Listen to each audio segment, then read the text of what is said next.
Je m'appelle Théo Brandt et je suis actuellement en ATER au sein de l'équipe AMAC. Dans cette vidéo, je vais vous présenter des résultats obtenus conjointement avec Étienne Grandjean et Véronique Terrier pendant et après ma thèse sous leur supervision. Sur le triangle de l'équipe, nos travaux se situent autour de la notion de problème, notamment à travers l'étude par le prisme de la logique, des classes de complexité, des automates cellulaires, un modèle de calcul parallèle et local. Nous avons par exemple élaboré une méthode de programmation qui permet d'obtenir à partir d'un problème un programme d'automate cellulaire qui le résout. Cette méthode repose sur l'utilisation de la logique comme intermédiaire. Celle-ci joue en quelque sorte le rôle de langage de programmation. En tant que langage de programmation, la logique a deux atouts majeurs. D'une part, elle est expressive, ce qui permet une description naturelle de nos problèmes, aspect utilisé dans la partie conception de notre méthode.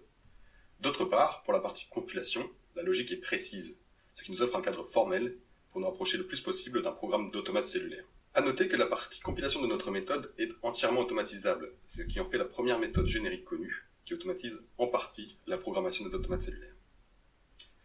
À travers un exemple simple, je vais maintenant présenter plus précisément les objets mis en jeu dans cette méthode.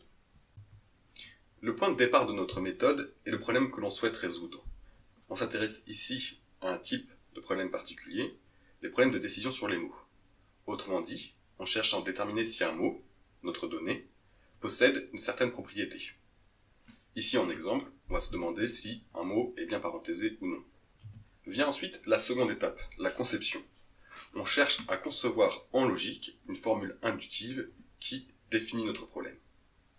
Ensuite, à partir de cette formule logique et par un processus automatique, on va obtenir le programme de l'automate cellulaire, c'est-à-dire l'ensemble des états qui le composent, ici au nombre de 6, son ou ses états acceptants, ici l'état rouge, et la fonction de transition qui régit l'évolution de l'automate au cours du calcul.